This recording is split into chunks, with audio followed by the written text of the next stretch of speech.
around like that at age 58. So I want to get that out the way first. But I wanted to get to a bigger point. Because the time comes, somewhat pun intended, for us to take the gloves off when it comes to Jake Paul. Now, unlike people who've worked with me, unlike people who are friends and colleagues, what have you, I didn't find it funny. It's kind of weird because Jake Paul is extremely bigger than Tank. That tells me that even he recognizes that he's too big for him. Yes. He recognizes that he's too big for him. Jake Paul for taking on Gervonta Davis, saying Jake is simply too big for him. He explained that Jake keeps choosing fights that don't truly test his ability, calling this matchup one-sided and uncompetitive. According to Smith, Jake avoids opponents who match his level, exposing how his boxing choices focus more on easy wins than real challenges. That was Mike Tyson. Now you're going into the ring against a cat that's 228. He's a young lion, and no matter what questions may exist about Jake Paul and his ability to box real boxers, because we haven't really seen that yet from him, we don't question his power. Mm-hmm. We know he's got Gervonta Davis's coach, which opponents he believes deserve to share the ring with Tank next. The coach didn't hesitate. He made it clear that anyone who has spoken negatively about Davis should be the first to step up. Names like Shakur Stevenson and Teofimo Lopez were mentioned as fighters who have publicly questioned Tank's ability. For the coach, this isn't just about rivalry but respect. He believes these men need to experience firsthand what Tank's power truly feels like. The intention isn't just revenge for the words spoken. It's about silencing the critics who keep doubting Davis's dominance. From his perspective, it's time the talkers get humbled inside the ropes and feel the reality that Tank's skill set delivers. Who do you want to see? You, as a guy that's in his trainer, that's like a father figure to him, you're training him all the time, you know him, both y'all from the streets of Baltimore the whole bit. Who do you want to see Tank fight next? I want him to get all of them that ran their mouth. Give me the names. I need names, Calvin. I need names. You already know. We went down to, we working on the big four. It was Garcia. That's the first one. Roma, I hope we get him soon. Shakur, he's going to get it. He know he's going to get it. It's just Bob is in charge of that. You know what I'm saying? Bob know what he's doing over there. You can't tell Bob how to run his game because he's like a vet at this. He's been doing it for so many years. That's going to happen. All the fights that we'll want, they have no choice. They're going to take the fight when it's time to take the fight. It's just right now, who's going to take the fight? That's the question.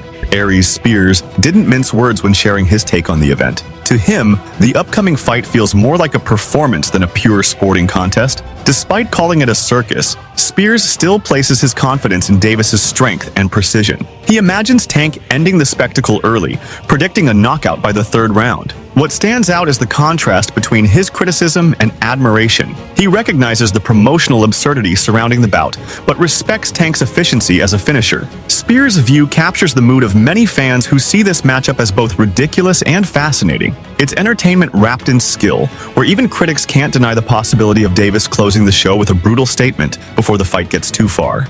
The next fight that's coming up is Tank Davis versus Jake Paul. Oh, this is such a circus. Yeah. Look, according to BetOnline.ag, Gervonta Davis is favored minus 240, Jake Paul's plus 190. So more than twice the odds for Davis. Davis is a lot smaller, but he's a real serious fighter. I'm predicting a third round knockout. Ooh. Third round knockout. He's out of there.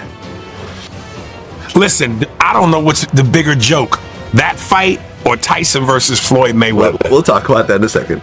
We'll talk about that in a second. Yeah, this is honestly just disappointing. As a boxing fan, to just keep seeing these circuses happen over and over again.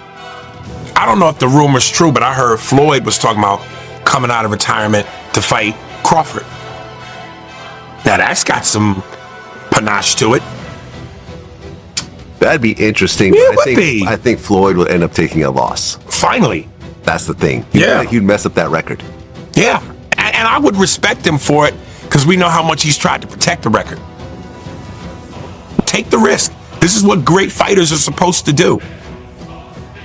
Yeah, but it's interesting because people were saying that Terrence Crawford should retire because he's 43-0 at this point. Okay. He's 37 years old. I personally don't. He's still got the goods, though. He's got the goods. Yeah, he's still got the goods. Because Canelo was a monster. He had been dominating for a while. Right. And like he only had 2 losses, one of which was Mayweather, very early in his career.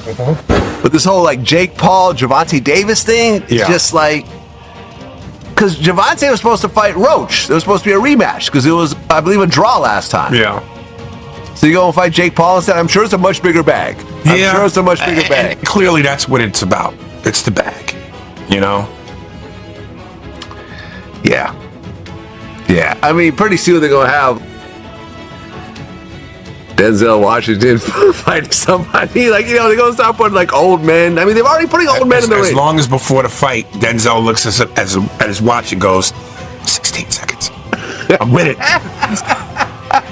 Wants to see boxing move past the spectacle-driven trend. He believes Gervonta Davis should focus on meaningful matchups that test his limits rather than exhibition-style contests that do little for his legacy. Smith specifically expressed interest in seeing Tank rematch Ryan Garcia, a fighter who still carries unfinished business with him. He also mentioned Teofimo Lopez and Shakur Stevenson as ideal contenders, fighters who could push Davis both mentally and physically. Smith's point is simple. Fans deserve fights that matter. These are the types of bouts that define champions and restore the sport's competitive spirit. He doesn't want Davis's talent wasted on non-serious events, but showcased against legitimate challengers who can sharpen his greatness.